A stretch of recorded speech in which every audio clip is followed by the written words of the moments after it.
Ito naman mga bossing ko, ang isa sa mga pinakapaborito kong pampaswerte.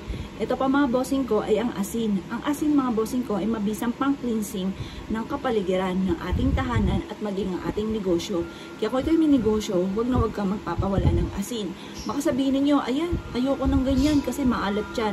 Naku mga bossing ko, yung alat talaga mga bossing ko ang humihigop ng mga negatibong enerhiya. At ayon sa punsoy, ito po mga bossing ko ang isa sa mga number 1 na ginagamit na pantaboy ng mga negative at ganoon din po mga bossing ko ang pang-attract ng positive. Mas mainam na meron kang ganito mga bossing ko. Yung murahing asin lang ang inyo pong bibilin mga bossing.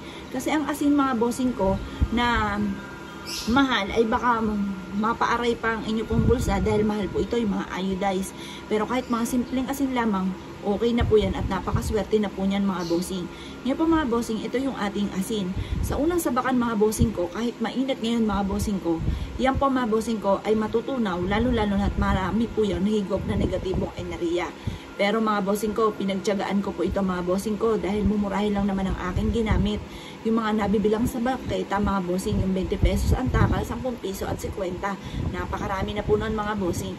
Ngayon pa mga bossing, ito lang naman ang aking ginagamit, yung mga mumurahin lamang pero napaka-epektibo. Gawin niyo po ito mga bossing ko, pagtiyagaan lang niyo lamang. Kapag po ito'y natunaw, ang ibig sabihin, maraming mga negatibo na nahigop po siya. Pero dahil pinagtiyagaan ko nga po siya mga bossing ko, ito kahit bawat taon mga bossing ko ay hindi talaga siya natutunaw. Tumitigas lang yung ibabaw mga bossing ko ng asin. Pero okay lamang po yun, huwag lamang matutunaw. Kasi pag natunaw, yun nga, marami mga kamalasan siya na nahigop. Kaya huwag yun ang pagsayangan pa. Itapon nyo na po yan sa may lababo po ninyo at hugasan mabuti itong lagayan po natin at lagyan muli ng bagong asin mga bossing. Ngayon po mga bossing ko, ang asin mga bossing ko ay marami na akong patotoo na sinuwerte dito at isa na rin po ako dyan, hindi na ako magtuturo at napakaswerte nito mga bossing. Ngayon po mga bossing ko, tatambalan po natin ito ng perpektong kombinasyon na luya. At ganoon din po mga bossing ko ng bawang at tatambalin din natin ito mga bossing ko ng dahon ng laurel at ng bawang. Ganyan lamang po inyo pong gagawin. Perpektong sangkap mga bossing ko para sa pagluluto. Charot, hindi pa mga bossing. Bukod sa napakasarap kapag hinaluan natin ng mga ganitong sangkap ang ating niluluto, ito po ay pasasarapan din ang buhay po natin.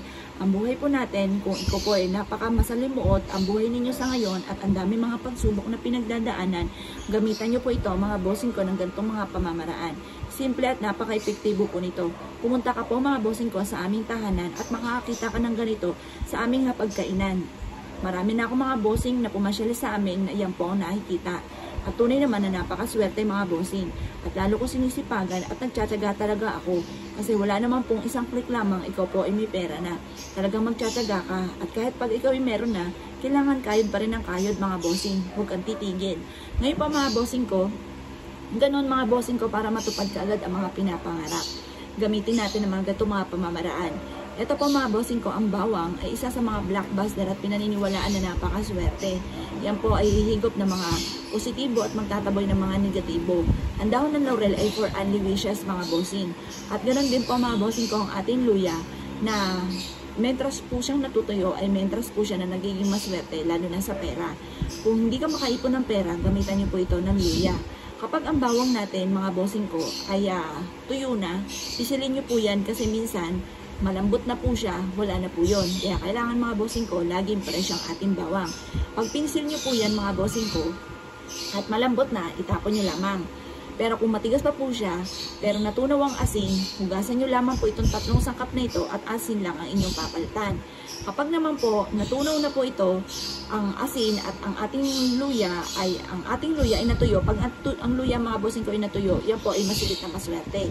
Yung bawang ay natuyo, yan po itapo na. Tapos, sabayan nyo na rin ang dahon ng laurel ng pagsusunog. Ngayon pa mga bossing, bawat taon ay pinapalitan ng ating mga pampaswerte, lalo na ito. Kasi wasa hindi nyo pinalitan kung ano ang naganap sa inyo ng taon na ginawa nyo ito, ganun din ang magaganap sa inyo ng taon na paparating. Kaya dapat laging bago ang ating pong mga pampaswerte. Ngayon po, kung ikaw ay naniniwala at nasyo po itong gawin nyo po ito kada Tuesday or Friday. Pero, sinasabi ko po, kapag po abala po kayo at hindi kayo makakapaggawa ng Tuesday o Friday, gawin niyo na lang ito kahit anong araw, basta sa umaga ng alas 7 at sa silangan kahaharap. Proven po ito mga bossing. Kaya kung ikay naniniwala at nais po itong gawin, huwag ka naman patumpik-tumpik pa.